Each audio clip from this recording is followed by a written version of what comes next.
I want to hold the car. Hold the car. Hold the car. In the vast deserts of Arizona, a high-stakes pursuit unfolds as law enforcement agents track down suspected human smugglers attempting to cross the Mexican border.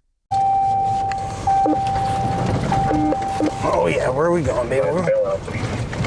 It's a race against time as detectives are on the hunt for those responsible for trafficking people into the country. David, 1961, same with my vehicle. There we go. Hold on in.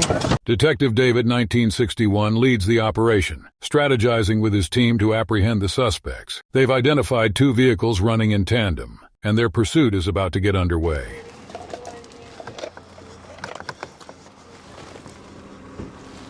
My guys, we're looking for a bail here. Shoulder at 218 and a half. Oh yeah, where are we going, David? David, 1961. Same with my vehicle. Hey, I want to hold the car. Hold the car. Hold the car. One of the detectives successfully stops one vehicle without engaging in a pursuit. However, the other vehicle starts to slow down, then suddenly veers off into the desert, tearing through fences and cacti in an attempt to evade the law. We had two vehicles running tandem. One of the detectives pulled over one vehicle. He got no pursuit. They drove in the desert and bailed off at the same time. The detectives manage to stop the second vehicle, but the driver and the passenger bail out and escape on foot. The chase is on, and the air unit is called in to assist in the search. We pulled over a vehicle. They started to slow down. It took them a little while. Then they started to slow down. The smugglers are attempting an untraditional route, bypassing the usual highways and sneaking through the outskirts of Phoenix. They're determined to traffic people into the country, but law enforcement is relentless in their pursuit. We are up off the highway US 60. Comes out of Superior. The detectives examine the smuggler's vehicle, uncovering hidden compartments designed to transport people undetected. They find hydration packets and energy shots, evidence of the dangers these people face on their arduous journey. They've been backdooring and going into Phoenix, which... The authorities manage to capture one of the suspects and begin the process of questioning. They discover that the smugglers charge exorbitant fees for their services, and some victims are even forced into the sex trade. So they are going an untraditional route to try to traffic people into this country, and we weren't sitting there for 10 minutes before these two load vehicles came along.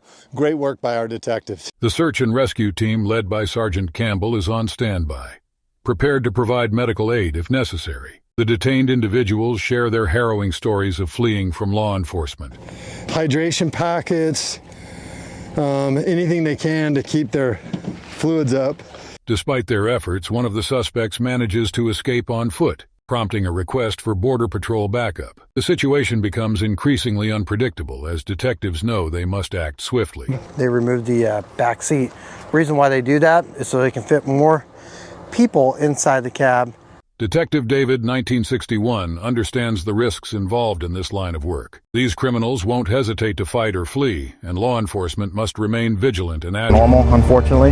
The thing is you don't know what's going to happen. People who don't want to be caught could do anything. With time running out, the detectives await the arrival of Border Patrol. The outcome of this operation is uncertain, as every passing minute brings the potential for these smugglers to slip away. They take off running. You don't know if they're armed, but we're going to have Border Patrol come by as well. As the sun sets, the pressure intensifies for the detectives. They know that due to limited resources and staffing, Border Patrol may not be able to respond promptly to their call for backup. Releasing the apprehended suspects is a frustrating reality they face all too often.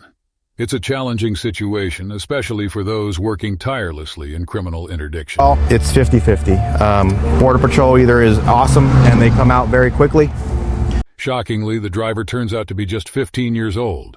The use of younger individuals in smuggling operations has become a concerning trend. These criminals may believe that juveniles won't face severe consequences for their actions, but it's a dangerous path that ultimately puts innocent lives at risk. And then now you're not going to come back. The detectives refuse to back down in their pursuit of the escapee. In a tense and adrenaline-fueled chase through the desert, they finally apprehend the suspect. Swift action and determination led to a successful capture. Funeral? Yeah. How long were you down there for? We're down here for 2 days. As Border Patrol finally arrives on the scene, The detective speaks sternly to the captured suspect, hoping to make him realize the gravity of his choices. He implores the young man to think about the consequences of his actions, not just for himself but for his family as well. The Arizona deputies' vigilance never wavers as they encounter another suspicious vehicle attempting to cross the border. 4 individuals hidden in the back, wearing camouflage, raise immediate red flags for the detective. He knows this attire is common among those illegally crossing the desert. I don't know him. Nobody knows him. She's getting paid $7 grand to take 4 of them. Okay. Picked up in 3 points. The driver initially claims they came for a funeral, but the detective's experience tells him otherwise. Through careful questioning, he unravels the truth: a human smuggling operation. The passengers are family members, and the driver admits they were paid $7,000 to transport them. Just be honest with me. I know what's going on here. So do you. Alright.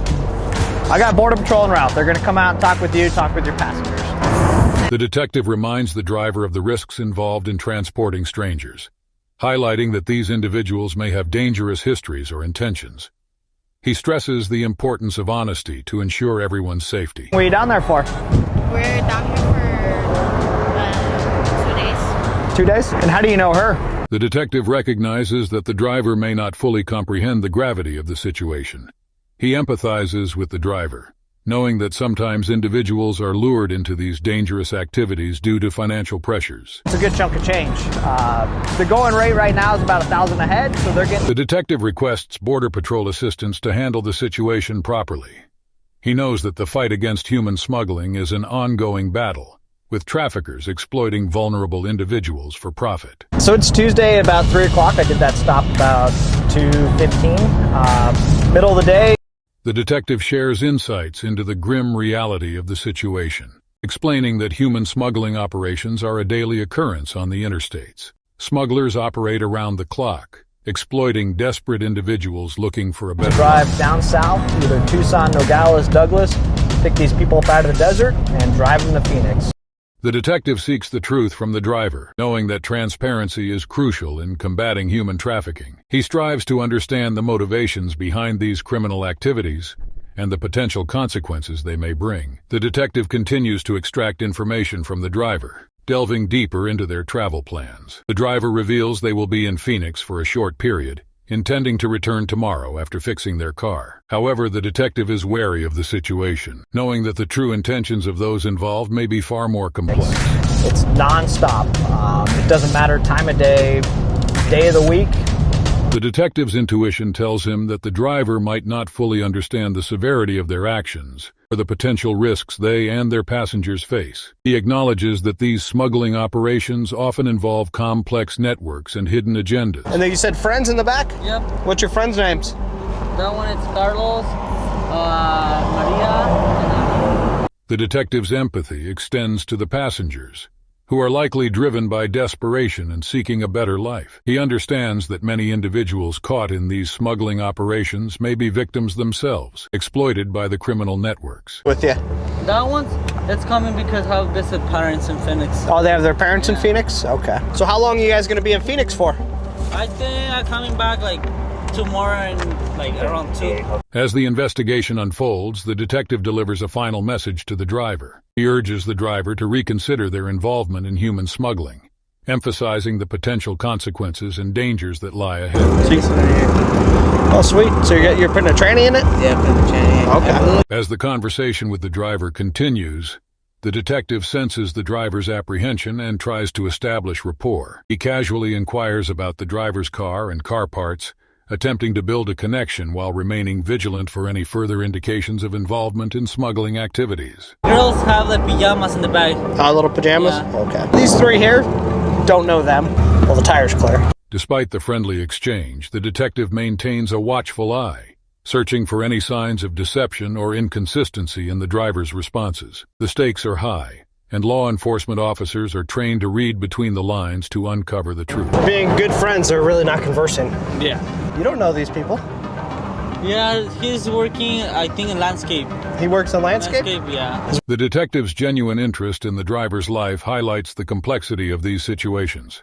Human smuggling cases often involve individuals with diverse backgrounds and motivations, requiring careful consideration and understanding. Because what it looks like to me is you're smuggling people up to Phoenix. And what were their names again?